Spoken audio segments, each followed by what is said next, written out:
நீங்கள் ஒரு ஆப்ஷன்ஸ் ட்ரேடராக இருந்தீங்க அப்படின்னா இந்தியா விக்ஸ் அப்படிங்கிற விஷயத்தை பற்றி கண்டிப்பாக நீங்கள் கேள்விப்பட்டிருப்பீங்க. சப்போஸ் நீங்கள் கேள்விப்படல அப்படின்னா கண்டிப்பாக அதை பற்றி தெரிஞ்சுக்க வேண்டியது அவசியம். ஏன்னா ஒரு இன்ட்ராடேயில் மார்க்கெட் மேலே போகுது, நல்லா மேலே போகுது, இல்லை கீழே போகுது, நல்லா கீழே போகுது அப்படின்னா அந்த பர்டிகுலர் ட்ரெண்ட் வந்து கண்டினியூ ஆகுமா இல்லை ஆகாதா, ரிவர்சலுக்குலாம் வாய்ப்பு இருக்குமா அப்படிங்கிறத இந்த இந்தியா விக்ஸை வச்சு மேக்ஸிமம் நம்பர் ஆஃப் டைம்ஸ் நம்ம வந்து தெரிஞ்சுக்க முடியும். ஸோ அதை எப்படி யூஸ் பண்ணுறது ரியல் டைமில் அப்படிங்கிறத பற்றி இந்த வீடியோவில் நம்ம தெளிவாக பார்க்க போகிறோம். வாங்க நம்ம வீடியோக்குள்ளே போகலாம். India Vicks and market trend இதை பற்றி தாங்க நம்ம பார்க்க போகிறோம். ஸோ இந்தியா விக்ஸ் பற்றி தெரியாதவங்களுக்கு முதல்ல ஒரு இன்ட்ரடக்ஷன் கொடுத்துடலாம்.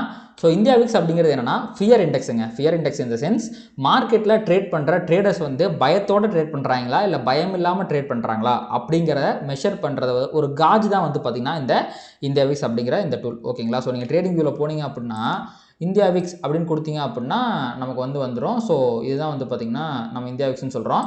ஸோ இதோட ரேஞ்ச் வந்து பார்த்திங்கன்னா மோஸ்ட்லி இந்த 10லிருந்து 20க்குள்ளே தாங்க இருக்கும். ஓகேங்களா? ஸோ இதை வந்து நான் ஹிஸ்டாரிக்கலாக பார்க்கும்போது 10க்கு கீழே போய் நான் பார்த்ததில்லை. ஆனால் நிறையா டைம் வந்து பார்த்திங்கன்னா 20க்கு மேலே வந்து ட்ரேட் ஆகிட்டு இருக்கோம். பட் மோஸ்ட்டாக ட்ரேட் ஆகிற ரேஞ்ச் வந்து பார்த்திங்கன்னா 10லிருந்து 20 தான். ஸோ இந்த 10க்கு கீழேனா ஒரு புல் மார்க்கெட்டோட ரேஞ்சே வந்து பார்த்திங்கன்னா ஒரு 10லிருந்து 20 அந்த ரேஞ்சுக்குள்ளே தான் இருக்கும். 20க்கு மேலே போச்சு அப்படின்னா அது வந்து பியர் மார்க்கெட் ஆயிரும். இதோட வந்து ரொம்ப லோயர் லெவலே வந்து பார்த்திங்கன்னா 10 தான். ஆனால் வந்து கொரோனா டைமில் வந்து பார்த்திங்கன்னா ரொம்ப அன்சர்டன் கண்டிஷன், உலகமே அழிஞ்சிரும் அப்படிங்கிற லெவலில் வந்து பார்த்திங்கன்னா இது வந்து அரௌண்ட் ஒரு 90 ரேஞ்சுக்கு வந்து போயிருக்கு. அதுக்கு மேலே அது போனதே கிடையாதுங்க. அதுவும் ரொம்ப நாள்லாம் போகலை. நான் உங்களுக்கு இதிலே காட்டுறேன் பாருங்களேன். உங்களுக்கு வந்து நான் வந்து மந்த்லி டைம் ஃப்ரேமில் வச்சுக்கிறேன். ஸோ டெய்லியுமே இது வந்து ஏற்ற இறக்கத்தோடு தான் காணப்படும். இங்கே பாருங்கள். ஸோ இதுதான் வந்து பார்த்திங்கன்னா மார்ச் மாதம். ஸோ அந்த டைமில் பாருங்கள் உங்களுக்கு டிசம்பரில் பிரேக் அவுட் ஆச்சு. பட் இந்தியா மார்க்கெட் விழுந்தது வந்து மார்ச் தான். அங்கே பாருங்கள் 86 வரைக்கும் போயிருக்கான். 90 கூட டச் பண்ணல. ஹையஸ்ட்டே வந்து பார்த்திங்கன்னா 86 வரைக்கும் தான் போயிருக்கான். போயிட்டு பாருங்கள். அது வந்து போனது வந்து ஒரு நாள் தான். உங்களுக்கு வந்து நான் டெய்லியிலே காட்டுறேன் அப்படின்னா இங்கே பாருங்கள் ஒரு நாள் தான் தொடர்ந்து அந்த மார்க்கெட் வந்து கீழே விழுந்துச்சு. அப்போ மேலே போயிட்டு அடுத்த நாளே அப்படியே கீழே வர ஆரம்பிச்சிட்டான். ஓரளவுக்கு பிரச்சனை இல்லைப்பா, உலகம் தப்பிச்சுக்கும் அப்படின்னு ஒன்று இவனும் வந்து கீழே வந்துட்டான். ஓகேங்களா? ஓகே. ஸோ அடுத்து வந்து பார்த்திங்கன்னா India Vicks values and overall market volatility. So இப்போ நம்ம ரேஞ்ச் சொல்கிறோம் பார்த்தீங்களா, 10லிருந்து 80 வரைக்கும் கூட போகலாம் அப்படின்னு நம்ம சொல்கிறோம். ஸோ இதில் எந்த ரேஞ்சில் இருக்கும்போது மார்க்கெட் வால்டாலிட்டி எப்படி இருக்கும் அப்படிங்கிறத பற்றி பார்க்கலாம். ஸோ ஃபஸ்ட்டு வந்து பார்த்திங்கன்னா 10 to 15 இந்த ரேஞ்சில் இருந்துச்சுன்னா மார்க்கெட்டோட வால்டாலிட்டி ரொம்ப கம்மியாக இருக்கும். மார்க்கெட் மேலே தான் போகும் கீழே தான் போகும்லாம் இல்லை. அது மேலே போனால் மேலேயே போயிட்டுருக்கும், கீழே போனால் கீழேயே போயிட்டுருக்கும். ஸோ பெரிய கேப் அப் கேப் டவுன்லாம் வராது. ஒரு பர்டிகுலர் ட்ரெண்டாக வந்து அது இருக்கும் அப்படிங்கிறது தான் அர்த்தம். அண்ட் இந்த 10 to 15 வந்து பார்த்திங்கன்னா மோஸ்ட்லி புல் மார்க்கெட்டில் நடக்கக்கூடிய ஒரு சினாரியாவாக இருக்கும். பியர் மார்க்கெட்டில் இந்த 10 to 15 மார்க்கெட் ரொம்ப நாளைக்கு இருக்காது. மோஸ்ட்லி 15க்கு மேலே போயிடும். ஸோ இதுதான் வந்து இந்த 10 to 15ங்கிற நம்பர்ஸ் வந்து இண்டிகேட் பண்ணுது. அடுத்து வந்து பார்த்திங்கன்னா 15 to 20. ஸோ இது வந்து பார்த்திங்கன்னா மீடியம் வால்டாலிட்டியாக இருக்கும் இதில். ஸோ ஒரு புல் மார்க்கெட்லேயுமே மார்க்கெட் மீடியம் வால்டைலாக இருக்கலாம். ஒரு பியரிஷாக இருக்கும் போதுமே வந்து பார்த்திங்கன்னா மார்க்கெட் வந்து மீடியம் வால்டைலாக இருக்கலாம். ஸோ இந்த மீடியம் வால்டாலிட்டி அப்படின்னா என்ன, இந்த மாதிரி விக்ஸ் கண்டிஷனில் என்ன ஆகும் அப்படின்னா உங்களுக்கு வந்து மார்க்கெட்டில் வந்து கேப் அப் கேப் டவுன்லாம் வந்து கொஞ்சம் இருக்கும். அதே மாதிரி ட்ரெண்டுமே வந்து பார்த்திங்கன்னா ரொம்ப அன்யூஷுவலாக இருக்கும்னு வச்சுக்கோங்களேன். மேலே போகிறது திடீர்னு ரிவர்சல் ஆகிறது, கீழே வருது திடீர்னு ரிவர்சல் ஆகிறது, இந்த மாதிரி விஷயங்கள்லாம் வந்து உங்களுக்கு இருக்கும். அந்த மாதிரி அந்த ஹியூஜ் அந்த ட்ரெண்ட் ரிவர்சல்ஸ், அந்த டபிள்யூ மூவ் என் மூவ்லாம் சொல்லுவாங்க, அதெல்லாம் இந்த லோ வால்டைல் ரிஜிமில் வந்து பெருசாக வராது. ஆனால் இந்த மீடியம் வால்டைலில் அது ஸ்டார்ட் ஆகும். அப்படி ஸ்டார்ட் ஆகிற விஷயங்கள் விக்ஸ் வந்து 20லிருந்து 30க்கு மேலே போச்சு அப்படின்னா உங்களுக்கு அதிகமாக ஆரம்பிக்கும். ஏன்னா அந்த ரிஜிம் அப்படிங்கிறது ஹை வாலடைல் ரிஜிம். அப்போ வந்து மார்க்கெட்டில் கேப் அப் கேப் டவுன்லாம் இருக்கும். கேப் அப் ஆவான், உடனே வந்து 100-200 பாயிண்ட் கீழே விழுந்துருவான். அதே மாதிரி கேப் டவுன் ஆவான், 300 பாயிண்ட் கேப் டவுன் ஆவான். அந்த என்டையர் ஃபாலே ரெக்கவர் பண்ணதுக்கப்புறம் 100 பாயிண்ட் ஏறுவான். இந்த மாதிரி மார்க்கெட் வந்து ஹை வாலடைலில் இருக்கும். ஸோ ஒரு வார் சுச்சுவேஷன் வர்றப்போ இல்லை மார்க்கெட் வந்து பியரிஷாக இருக்கிறப்ப தான் வந்து பார்த்திங்க அப்படின்னா விக்ஸ் வந்து 20க்கு மேலே போகும். எப்போவுமே ஒரு புல் மார்க்கெட்டில் வந்து விக்ஸ் வந்து 20க்கு மேலே போகாது. ஓகேங்களா? ஸோ அப்போது மார்க்கெட் பேரிஷாக இருக்குது, ஹியூஜ் வாலடைல் நம்ம எதிர்பார்க்கலாம். அதுதான் வந்து பார்த்திங்கன்னா இந்த 20லிருந்து 30 இருக்க VIX regime, high volatile regime. And VIX வந்து சப்போஸ் 30க்கு மேலே போயிடுச்சு அப்படின்னா அது வந்து நாட் ட்ரேடபிள் மார்க்கெட். அந்த டைமில் நீங்கள் போய் ட்ரேட் பண்ணிங்க அப்படின்னா சும்மாவே வந்து பார்த்திங்கன்னா நம்ம மார்க்கெட்டில் நினைக்கிறது பெருசாக நடக்காது. இந்த ரிஜிம்குள்ளே போயிட்டீங்கன்னு வைங்களேன், எதுவுமே நடக்காது. உங்களுடைய பணத்தை நீங்கள் லாஸ் செய்வதற்கு அதிகமான வாய்ப்புகள் இருக்கும். இந்த ரிஜிமிங்கில் வந்து நீங்கள் போய் ட்ரேட் பண்ணிங்க அப்படின்னா ஸோ மோஸ்ட்லி அதை அவாய்ட் பண்ணிடுறது நல்லது. ஸோ இப்படி தான் வந்து பார்த்திங்கன்னா இந்த நம்பர்ஸை பொறுத்து மார்க்கெட்டில் வால்டாலிட்டி அப்படிங்கிறது வந்து ப்ளே பண்ணும்.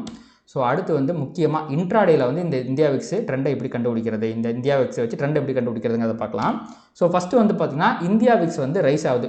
ஒரு பர்டிகுலர் டேல வந்து பார்த்திங்கன்னா விக்ஸ் வந்து 2% 4% அந்த மாதிரி வந்து ரைஸ் ஆகுது. அப்படி ரைஸ் ஆகிட்டு இருக்கும்போது மார்க்கெட்டும் ரைஸ் ஆகுது, மார்க்கெட்டும் மேலே போகுது, விக்ஸும் மேலே போகுது. இது வந்து பார்த்திங்கன்னா ரொம்ப ரேரான ஒரு scenario. But before the events எல்லாம் இந்த மாதிரி நடக்கும். அந்த மாதிரி நடக்கும்போது ஃபர்தராக மார்க்கெட் வந்து மேலே போகிறது ரொம்ப கஷ்டம். இன்ட்ராடேலே வந்து பார்த்திங்கன்னா அப் ட்ரெண்ட் வந்து கேப்பாக இருக்கும். ஃபர்தராக மேலே போக முடியாது. ஒரு பர்டிகுலர் ரெசிஸ்டன்ஸ் பாயிண்ட்டுக்கு போயிடுச்சு அப்படின்னா அங்கேருந்து கண்டிப்பாக நம்ம ஒரு ரிவர்ஸில் எதிர்பார்க்கலாம். ஸோ அதான் வந்து பார்த்திங்கன்னா இந்தியா விக்ஸும் ரைஸ் ஆகுது, மார்க்கெட்டும் ரைஸ் ஆகுது அப்படின்னா அந்த மாதிரி தான் நம்ம ட்ரேட் பண்ணோம். அந்த ட்ரெண்ட் கண்டினியூ ஆகிறது ரொம்ப கஷ்டம். ட்ரெண்ட் ரிவர்சல் நடக்கிறதுக்கான வாய்ப்புகள் மிகவும் அதிகமாக இருக்கும். அடுத்து இந்தியா விக்ஸ் ரைஸ் ஆகுது, ஆனால் மார்க்கெட் ஃபால் ஆகுது. ஓகேங்களா, நம்ம முன்னாடியே சொல்லியிருந்தோம் இந்தியா விக்ஸ் அப்படிங்கிறது பயத்தை பயத்தோட காஜ்னு சொல்லியிருந்தோம், பயத்தை மெஷர் பண்ணுற ஒரு விஷயம் அப்படின்னு நம்ம சொல்லியிருந்தோம். அப்போது மார்க்கெட் ஃபால் ஆகுதுன்னா பயம் என்ன ஆகும், எல்லாத்துக்கும் ரொம்ப அதிகமாக இருக்கும். அப்போ வந்து அந்த பயத்தில் எல்லாரும் மார்க்கெட்டை விற்றுட்டு போக போக போக ஃபர்தராக மார்க்கெட் கீழே விழுந்துட்டே இருக்கும். அப்போ மார்க்கெட் ஃபால் ஆகும்போது எல்லாரும் பயப்படுறாங்கன்னா இந்தியா விக்ஸ் ஏறும். ஸோ ஃபர்தராக வந்து பார்த்திங்கன்னா அந்த ட்ரெண்ட் கண்டினியூ ஆகும். ஸோ அந்த டவுன் ட்ரெண்ட் அப்படிங்கிறது கண்டினியூ ஆகும். இந்தியா விக்ஸ் வந்து ரைஸ் ஆகி மார்க்கெட் ஃபால் ஆகும்போது டவுன் ட்ரெண்ட் வந்து கண்டினியூ ஆகும். அடுத்து உங்களுக்கு வந்து இந்தியா விக்ஸ் வந்து ஃபால் ஆகுது, ஆனால் மார்க்கெட் வந்து ரைஸ் ஆகுது. இப்போ ஒரு 30லேருந்து 20க்கு வருது. இப்போ கொரோனா டைமில் 80 வரைக்கும் போச்சு பார்த்தீங்களா, அது திருப்பி 20க்கு வந்துருச்சு. ஸோ அந்த மாதிரி டைமில் என்ன ஆகும் அப்படின்னா மார்க்கெட் வந்து ரைஸ் ஆகும். ஸோ இன்ட்ராடேலே வந்து பார்த்திங்கன்னா விக்ஸ் வந்து ஒரு ஹை விக்ஸ்ன்றது லோ விக்ஸுக்கு அப்படியே குறைஞ்சிட்டே இருக்குது. ஒரு 3% 4% வந்து குறையுது அப்படின்னா மார்க்கெட்டோட ட்ரெண்டு கண்டினியூ ஆகும், அப் ட்ரெண்டு கண்டினியூ ஆகும். ஃபர்தர் அண்ட் ஃபர்தர் வந்து பார்த்திங்கன்னா மார்க்கெட் மேலே போகிறதுக்கு நிறையா வாய்ப்புகள் இருக்கும். அடுத்து வந்து பார்த்திங்கன்னா இந்தியா விக்ஸ் ஃபால் ஆகுது, ஆனால் மார்க்கெட்டும் இப்போ ஃபால் ஆகுது அப்படின்னா மார்க்கெட்டில் பயமே இல்லாமல் ஃபால் ஆகிட்டு இருக்கு அப்படின்னு அர்த்தம். ஓகேங்களா, அப்போ மோஸ்ட்லி மார்க்கெட் மேலே போகும்போது யாருமே பயப்பட மாட்டாங்க. மார்க்கெட் மேலே போனால் எல்லாத்துக்குமே நல்லது. ஆனால் மார்க்கெட் கீழே போனால் தான் பயம் வரும். ஆனாலுமே மார்க்கெட் மேலே போகும்போது பயப்படுறாங்கன்னு வைங்களேன், அது ஏதோ ஒரு ஈவெண்ட்டுக்கு முன்னாடி தான் மோஸ்ட்லி இந்த மாதிரிலாம் நடக்கும். அப்போ அந்த ஈவெண்ட்டில் ஏதாவது நடந்துட்டா என்ன பண்ணுறது, மார்க்கெட் கீழே விழுந்துட்டா என்ன பண்ணுறது அப்படின்னு தான் பயப்படுவாங்க. அதனால தான் ஃபர்தராக அது மேலே போகாது. இது வந்து ரொம்ப ரேர் கேஸ் நம்ம முன்னாடியே பேசிட்டோம். ஆனால் இந்த இந்தியா விக்ஸ் வந்து ஃபால் ஆகும்போது மார்க்கெட் ரைஸ் ஆகுதுன்னு நம்ம பேசிட்டோமா. அப்போ வந்து இந்த இந்தியா விக்ஸ் வந்து ஃபால் ஆகுது, ஆனால் மார்க்கெட்டுமே ஃபால் ஆகுதுன்னா அப்போ அந்த மார்க்கெட் ஃபாலை பார்த்து யாருக்கும் பயம் வரல. இப்போ நேற்று கூட வந்து பார்த்திங்கன்னா இங்கே பாருங்கள், நேற்று கூட சினாரியோவில் வந்து பார்த்திங்கன்னா நேற்று என்னாச்சு, இந்தியா விக்ஸ் வந்து 4% கீழே விழுந்திருக்கு. ஆனால் மார்க்கெட்டுமே பாருங்கள் வெறும் 26% தான் கீழே விழுந்திருக்கு. ஸோ இதை வந்து ஒரு கன்சால்டேஷன் தான் நம்ம சொல்ல முடியாது, வந்து ஒரு பெரிய ஃபால்னு சொல்ல முடியாது. பட் ஸ்டில் வந்து பார்த்திங்கன்னா மார்க்கெட் வந்து கீழே விழுந்திருக்கு அப்படிங்கிற சினாரியோவில் பாருங்கள் ஃபர்தராக கீழே விழுகல பாருங்கள். கன்சல்டேஷன் தான் ஆச்சு. பேங்க் நிஃப்டி வந்து நல்லா பாசிட்டிவாக இருந்துச்சு, ஓவரால் மார்க்கெட் பாசிட்டிவாக இருந்துச்சு. ஸோ இந்த மாதிரி சமயங்கள்லாம் வந்து பார்த்திங்க அப்படின்னா உங்களுக்கு வந்து அந்த டவுன் ட்ரெண்ட் இருக்குது பார்த்தீங்களா, அது வந்து கண்டினியூ ஆகாது. உங்களுக்கு வந்து மோஸ்ட்லி வந்து பார்த்திங்கன்னா என்ன ஆகுனா டவுன் சைடு ஆகிறது ரிவர்சல் ஆகி மேலே போயிடும் அப்படின்னு அர்த்தம். அந்த டவுன் சைடு நீங்கள் எதிர்பார்க்கக்கூடாது. விக்ஸும் ஃபால் ஆகுது, மார்க்கெட்டும் ஃபால் ஆகுதுன்னா ரிவர்சலில் தான் நீங்கள் எதிர்பார்க்கணும். மார்க்கெட் எப்போ வேணாலும் புல்லிஷாக மாறுறதுக்கு நிறையா சான்சஸ் இருக்குது.